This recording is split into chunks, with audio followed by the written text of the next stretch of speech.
పోకుండా అడ్డుపడుతున్నారు. సిగ్గుపడాలా? ఎవరు బాధపడాలా? స్థానికంగా ఇక్కడ నుంచి కలిసిన మన సహోదరి వర్గీకరణకు వ్యతిరేకంగా ఏర్పడిన కమిటీలో వెళ్ళారు. సూత్రరీత్యా కాంగ్రెస్ పార్టీ వర్గీకరణకు అనుకూలం. రాజశేఖర రెడ్డి కాలం నుంచి నేటి రేవంత్ రెడ్డి వరకు ముఖ్యమంత్రులు వర్గీకరణకు అనుకూలం. రాహుల్ గాంధీ వర్గీకరణకు అనుకూలం. సోనియా గాంధీ వర్గీకరణ ఎన్నికల మేనిఫెస్టోలో కూడా వర్గీకరణ జరగాలని పెట్టింది. మరి అదే పక్కా జంక్షన్ అని పోయినసారి ఎమ్మెల్సీగా పోటీ చేశారు. వరంగల్, నల్గొండ, ఖమ్మం నుంచి ఒక వికరణ కాబట్టి సమాజం మాకు సహకారం ఇచ్చింది కాబట్టి ఆ సమాజం మద్దతు తీసుకోవాలని కృష్ణమాది గారి నాయకత్వంలో గుండె జబ్బు పిల్లల పోరాటం చేశాం. ఆ గుండె జబ్బు పిల్లల పోరాటం చేసి రాజశేఖర రెడ్డి గారి హయాంలో ఆరోగ్యశ్రీ కార్డు వచ్చింది. ఆరోగ్యశ్రీ కార్డు ఇవాళ మాదిగలకే వస్తుందా? అన్ని కులాలకే వస్తుంది. అంటే పోరాటం చేసింది కృష్ణమాది గారి నాయకత్వంలో మాదిగలైన సమాజానికి మొత్తానికి ఆరోగ్యశ్రీ కార్డు వచ్చింది. అది మాదిగలు చేసిన పోరాటం. సమాజం ఎడలు మాకుండా కృతజ్ఞత మీరు అర్థం చేసుకోవాలి. దాని తర్వాత వికలాంగులతనంతో అవిటితనంతో బాధపడుతూ తోబుట్టులు కూడా వీళ్ళు ఎందుకు పుట్టారు అని బాధపడుతూ వీళ్ళు ఎప్పుడు చచ్చిపోతారని కన్న తల్లిదండ్రులు తోబుట్టులు కూడా అనుకుంటుండే సందర్భంలో వాళ్ళందరినీ హక్కును తెచ్చుకొని ఈ సమస్య పరిష్కారం ప్రభుత్వాలే చేయాలని కళ్ళు లేని వాళ్ళని, కాళ్ళు లేని వాళ్ళని, చేతులు లేని వాళ్ళని అందరినీ లక్షలాది మందిని సమీకరించి హైదరాబాద్ లో పెద్ద పోరాటం జరిపి ఈ రోజు 4,000 పెన్షన్ వచ్చే విధంగా పోరాడి సాధించిన చరిత్ర ఎంఆర్పీ సమాధికారి. ఈ కార్డు ఒక మాదిగలకే వస్తుందా? ఈ వికలాంగుల పెన్షన్ ఒక మాదిగలకే వస్తుందా? సమాజం నాయకత్వం, కృష్ణమతి నాయకత్వం, కృష్ణమతి నాయకత్వం.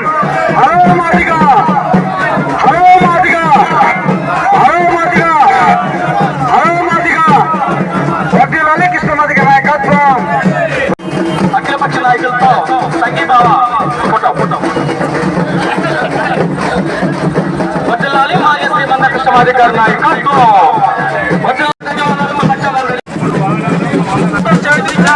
మన శాంతినగర్ నుంచి మహిళా సోదరిమణులు కూడా ఎప్పుడూ మద్దతు పలికారు.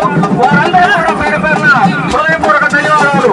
మన కల్లూరు మండల పరిధిలో ఉన్నటువంటి 30 గ్రామ పంచాయతీలు విచ్చేసినటువంటి మన మాదిగ సోదరుల మండలకు, మన సోదరులకు, మాజీ సర్పంచులకు, ఎంపీటీసీలకు, వార్డు మెంబర్లకు, నాయకులకు, అదేవిధంగా ఈ యొక్క సామాజిక ఉద్యమానికి సహకరించినటువంటి మన పోలీస్ శాఖ వారు కూడా మనకి ఫిబ్రవరి 7వ తేదీన హైదరాబాద్ కేంద్రంగా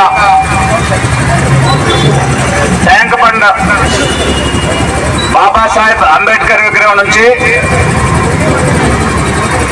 నెక్లెస్ రోడ్డు మీదుగా డాక్టర్ బాబు జగజీవనరావు విగ్రహం వరకు సుమారు ఒక 40 కిలోమీటర్ల మేరన హైదరాబాద్ లో వేలాది గొంతులు, లక్షలాది డబ్బులతో మాదిగల సాంస్కృతిక కళా ప్రదర్శనను నిర్వహించబోతున్నాం. ఈ ప్రదర్శనకు మొలతాడు కట్టుకున్న ప్రతి మాదిగ బిడ్డ లక్ష్య సాధనలో జాతిని గెలిపించి భావితరాలకు 1000 ఏళ్ళు భవిష్యత్తు అందించడానికి జరిగే అంతిమ పోరాటంలో యావత్ మాదిగ జాతి లక్షలాదిగా తరలి రావాలని ఎంఆర్పిఎస్ నుంచి మందా కృష్ణమాది గారి ఆజ్ఞగా పిలుపునిస్తున్నాం. రాష్ట్ర ముఖ్యమంత్రి రేవంత్ రెడ్డి గారు ఆగస్టు 1వ తారీఖున సుప్రీంకోర్టు తీర్పు వెలువడిన మరుక్షణంలోనే వర్గీకరణ చేస్తానని నిండు అసెంబ్లీ సాక్షిగా హామీ ఇచ్చాడు. నేటికి 5 నెలలైనా వర్గీకరణ చేయకుండానే మాకు రావాల్సిన అనేక ఉద్యోగాలను వేరే వర్గాలకి కట్టబెడుతున్నాడు. రేవంత్ రెడ్డి గారు చెప్పింది నిజమైతే, రేవంత్ రెడ్డి గారు నా ఎదుగుదలకు మాదిగలే కారణం అని చెప్పింది వాస్తవం అయితే ఆయన మీద ఎవరి ఒత్తిడి ఉందో బహిరంగపరచాలి. వర్గీకరణకి అడ్డుకుంటున్నది ఎవరు? పత్రికాముఖంగా ఆయన ప్రకటించాల.